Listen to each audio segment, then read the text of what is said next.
but it's management. How do we process all this information? How do we decide how that's going to affect our lives? Sometimes we decide better than others. Within this information age, it's sometimes startling to see incidents of what appear to be sheer foolishness given the information that we have. We human beings try very hard to come up with legislation that keeps us from being foolish, keeps us from making mistakes. But as one commentator put it, you can't legislate stupidity. Foolishness seems unaffected by the onslaught of knowledge around us. People still refuse to recognize the dangers of reckless driving or driving while intoxicated. People still, in a pinch, put gasoline in their kerosene heaters and cause fires. Amen.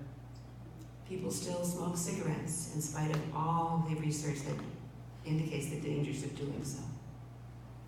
And most of us can also identify our own acts of foolishness. I'm not going to ask you to do that. I'm probably also not going to tell you mine. Yeah, you don't want to hear it. But if we look at it, we will probably realize that at that moment we might have been acting out of fear. We acted foolish out of fear or ignorance. And even a little bit of fear alters our regular behavior. On the other hand, that may be wisdom to change our behavior based on fear in some situations. At the very beginning of his reign, Solomon demonstrated his knowledge that fear of the Lord is the beginning of wisdom. Never again will Israel know the security and the peace and the well-being and the affluence that it will under Solomon's reign. For 40 years, Israel knew that wonderful shalom experience. Interesting and ironic, perhaps, that Solomon, the name Solomon, comes from the same root as the word shalom, which means peace and wholeness and fullness and well-being. Solomon brought wisdom and peace and magnificence to Israel. So fear of the Lord is the beginning of wisdom and peace and well-being. The Hebrew word for wisdom, chachmah, distinguishes wisdom in 3 ways. All 3 of these were granted to Solomon. First and foremost, chachmah, wisdom, is the capacity to discern, to reason, especially to reason good from evil. And it's the ability to make good judgments based on that knowledge. Solomon demonstrated this capacity to discern in one of the most well-known Solomon stories.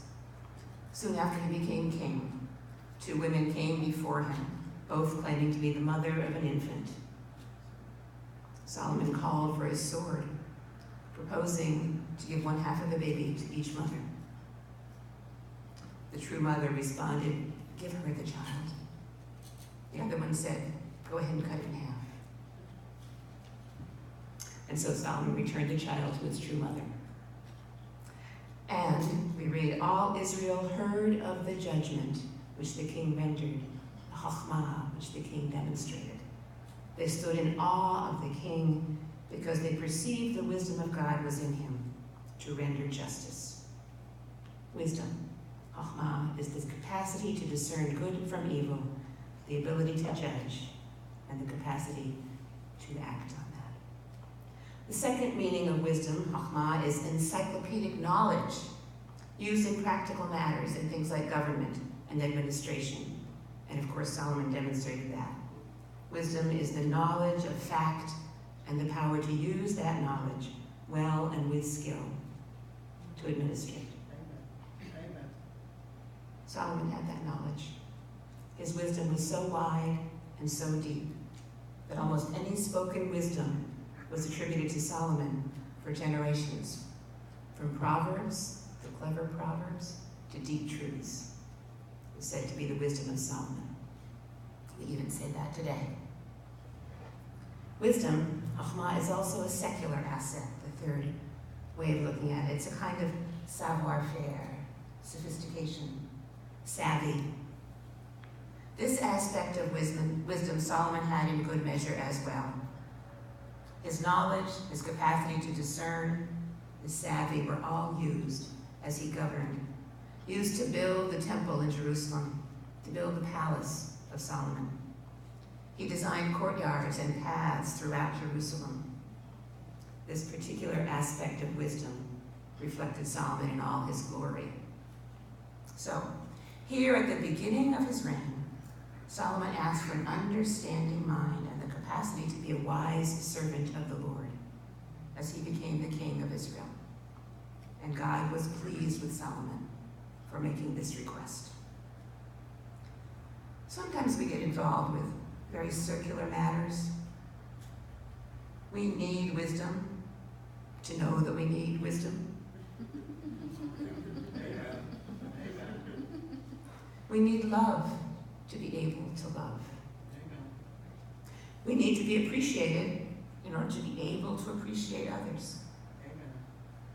Jesus made it clear in gospel after gospel that in order to have, we must be able to give away. Wise people know the difference between being a child and being wise. For example, the difference between fault and responsibility. Excuse me. We bear the burden, whether we're in the minority or the majority, from things like racism or sexism. They are not our fault, but they are our responsibility. We need to know how to deal, how to respond to others in those situations. It requires wisdom. It requires accepting the responsibility, not dealing with the issue of blame or fault, but accepting responsibility on how to deal with that. And how do we do that? We pay from our never-ending, extravagant budget line, the budget line of love. Amen.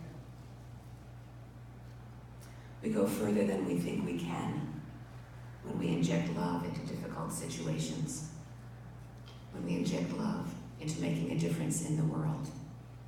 We can go further than we could ever imagine. Each one of us can make a difference and have an impact on the world that we live in. And we choose whether that difference, that impact, is going to be positive or negative. John Henry Faulk tells the story of his early childhood, growing up with his cousin Billy deep in East Texas. John Henry said that as 9-year-old make-believe Texas Rangers, they were the scourge of all bandits, all robbers, all desperados, when they rode their trusty stick horses on the range between the kitchen door and the corn crib. One day, John Henry's mother sent them out to investigate a commotion in the henhouse. They cautiously entered where all the chickens were squawking and fluttering around, and they began to examine the nests. About halfway through their investigation, as they peered into a nest, a black snake raised its head about 6 inches from their noses. John Henry remembers how all of their make-believe heroism fell away as they made a new door in the side of the henhouse. When John Henry's mother questioned them about the incident, she wondered how the two bravest lawmen in East Texas could be afraid of a harmless black snake. She added, after all, everybody knows a black snake can't hurt anybody. John Henry's friend Billy replied, as he rubbed his bruised head and his knuckles and his backside, "Yes, ma'am, but they sure can cause you to hurt yourself."